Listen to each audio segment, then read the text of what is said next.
points of time I've experienced this. But a very sustained, almost an industry level, assembly line of people whose job it is to do bad things at night.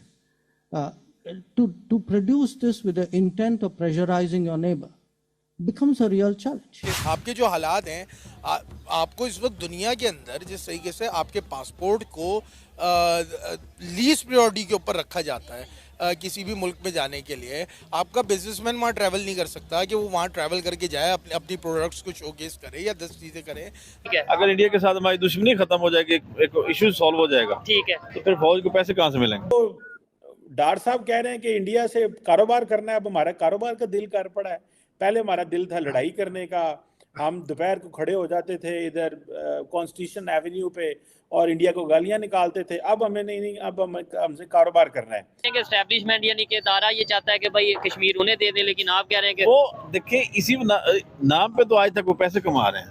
Kashmir के नाम पे जितना मिलता है वो इसी वजह से मिलता है कि पाकिस्तान का दिफा हम कर रहे हैं, हमें साइड से ये मामला आते हैं, वहां से ये मामला आते हैं। भी वही है, ब्रिटिश एजेंट ही ऑक्सफोर्ड पढ़ता रहा है, मैकियावेली को फॉलो करता है, पावर पॉलिटिक्स का हिस्सा है। आज पूरे पाकिस्तान को उसने शुभ पाकिस्तान बना दिया। शुभ मंत्र कर रहा है, जादू कर रहा है, काले जादू से एटॉमिक पावर को चला रहा है, बकरों से चला रहा है।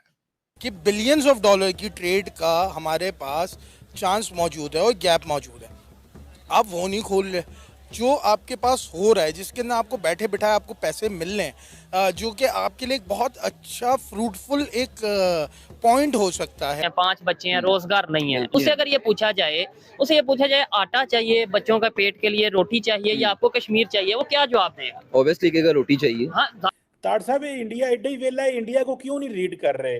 जरा इसको भी बात बताएं। ये हमारी ये क्या जिसे कहते हैं ना कि रात को कुछ और होते हैं, सुबह कुछ और होते हैं। डार साहब ने बोला कि हम इंडिया के साथ ट्रेड करना चाहते हैं, लेकिन उसी इंडिया के साथ 5 साल हमने कश्मीर के नाम पे ट्रेड बंद रखी। आज क्या हम कश्मीर देने के लिए रेडी हो चुके हैं? विंस्टन चर्चिल याद आया, उसने कहा था ये कौम अभी अपने आप को गवर्न करने की सलाहियत नहीं रखती, 50 साल अभी मजीद इनको बड़ी आसानी से रूल किया जा सकता है। मेरा ख्याल पाकिस्तान पे तो बिल्कुल फिट पड़ता है। आज भी आप ब्रिटिश एजेंटों के जरिए चल रहे हैं कि जिसके जरिए आप पाकिस्तान के कर्जों को भी आप उतार दें और दूसरे मामलात भी आपके बेहतर हों, यानी कि आपको एक अर्निंग अच्छी मिल जाए, आप उसे भी रोकने पे तुले।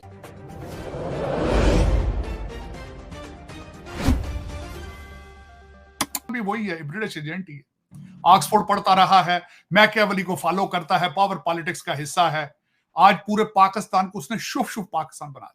शुभ मंत्र कर रहा है, जादू कर रहा है, काले जादू से एटॉमिक पावर को चला रहा है, बकरों से चला रहा है। तो ये ब्रिटिश एजेंटी ही कर रहे हैं सारे।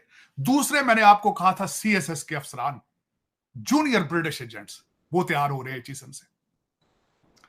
मुझे दुख हुआ आज, मुझे सबसे पहले तो विंस्टन चर्चिल याद आया। दूसरा लफ्ज जो मुझे दूसरा शख्स मेरे दिल में आ जाया जो ज़हन में, वो लेफ्टिनेंट जनरल सुलेमान गनी थे, जो कोर कमांडर थे कि जिन्होंने पीटीआई के लौंडे लपाड़ों को कहा था कि अंदर आ जाओ भाई, आओ बैठो चाय शाय पियो। उसकी रिश्तेदारियां आज नजर आई हैं, किस तरीके से उस बंदे की चीफ जस्टिस के साथ बंदयाल से भी रिश्तेदारी थी, फिर उसका एक एलडीए का करप्ट अफसर था उसके साथ भी रिश्तेदारी थी।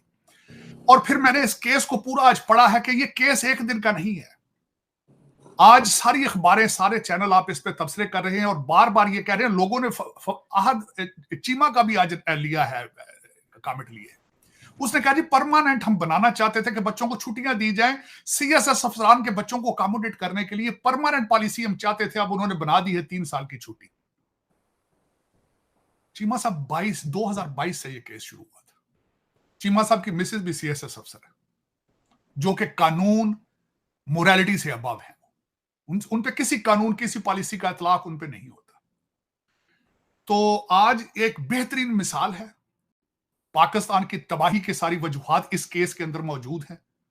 लेफ्टिनेंट जनरल सुलेमान गनी के कनेक्शन और उसकी फैमिली और सारी जो शादियां, मैं हमेशा ये कहता हूं चौधरी साहब, ये गेम साले और बैनोई की गेम है। ये पाकिस्तान की तबाही सालियां ते भड़ूजिया ने लियांदी जे, घेरे पा लेन Pakistan, deep rooted cancer in Pakistan. Management के हम वो चला ही नहीं सकते, सलाहियत ही नहीं है, क्योंकि सिफारिश कल्चर है, रिश्वत हो रही है। आप छोटा सा एक बिजनेस करके देख लें, 80 महकमे आ जाएंगे आपके पास कि हमें जी पैसे दें, कि हमें आप ये दें, ये सफाई का दें, ये इसका दें, उसका दें, बिजनेसमैन तो भाग जाएगा। ठीक हो गया। ठीक है, फिर टैक्स वाले आ जाएंगे, टैक्स दें, तो बिजनेस तो है ही नहीं ना। और ऐसी सूरत हाल में हम इंटरनेशनल लेवल पे कैसे कम्पीट कर सकते हैं? वैसे हम कहते हैं हमने मुकाबला करना है जी इंडिया का, हमने मुकाबला करना है जी अपना दुनिया के दूसरे कंट्रीज का, लेकिन वहाँ पे जब हम बिजनेस की जो रिक्वायरमेंट्स हैं और जो खासतौर पे फैसिलिटीज दी जाती हैं वो देखें तो बड़ा फर्क नजर आता है। सिंपल आप देखें जो गैस के और बिजली के रेट हैं, तो हम एक छोटी सी जो प्रोडक्ट बनाना चाहें उसके कॉस्ट इतनी है, हम कम्पीट ही नहीं कर सकते पूरी दुनिया से। ठीक है। चाइना से नहीं कम्पीट कर सकते, इंडिया से नहीं कम्पीट करते। इंडिया जो है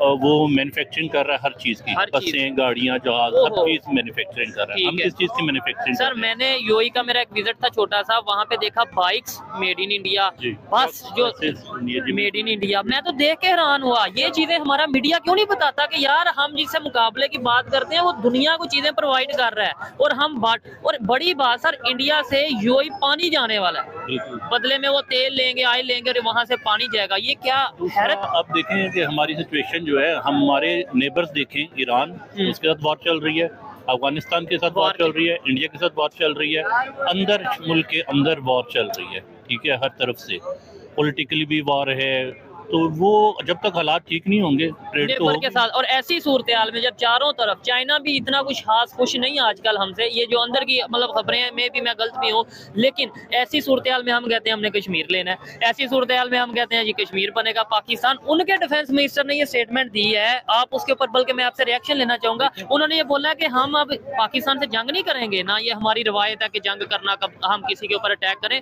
ये पाकिस्तान साइड कश्मीर एक टाइम आएगा खुद कहेगा कि हमने इंडिया से कह रहे हैं। देखें, पता नहीं अब ये कैंसर का इलाज इस वक्त हमारे मिलिट्री चीफ के पास ये है या नहीं है, सलाहियत रखते हैं कि नहीं रखते वो, या इसमें काजी फैज साहब वो उतने बेहतरीन ट्रेंड सर्जन हैं या नहीं है, ये मैं इस चीज का नहीं कह सकता। लेकिन ये दो पर्सनैलिटीज इस वक्त पाकिस्तान में अगर इस चीज का इलाज करने की सलाहियत रखते हैं, सिर्फ ये दो शख्स है। दूसरे सब के सब जो है, ना तो उनके पास पावर है ना विल है, और वो इस कैंसर का हिस्सा है, इस बीमारी का हिस्सा है वो।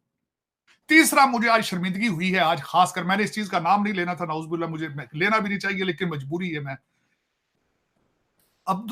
इसमें हमारे गवर्नर साहब बलीगुर रहमान साहब ने दाढ़ी तो नहीं रखी। मैं इसको लाना नहीं चाह रहा था, मैं मजबूर हो गया हूं इस चीज पे कि उन्होंने अपनी अपीयरेंस ऐसे बना रखी है, दाढ़ी तो नहीं मुछा नहीं किया। उन्होंने आज ना सिर्फ पाकिस्तान को नंगा किया है, इस ब्रिटिश कॉलोनी को आज उन्होंने नंगा किया है, उन्होंने इस्लाम को भी नंगा कर दिया। कोई मेरे जैसा होंदा ना बंदा, कोई लादीन किस्म दा, कोई फंडर किस्म मेरे आ रहा होंदा, इस तरह की वारदात कर जाता तो खैर सी, तो नहीं तो दाढ़ी की भी बेइज्जती की थी उन्होंने। आज आप इस केस ने पाकिस्तान के पूरे सिस्टम को नंगा करके रख दिया। Senior British agent, landlords, junior British agent, दोनों के दोनों नंगे हैं चीमा साहब। तीसरा, मैं शर्मिंदा हूं, मैं आज चीमा साहब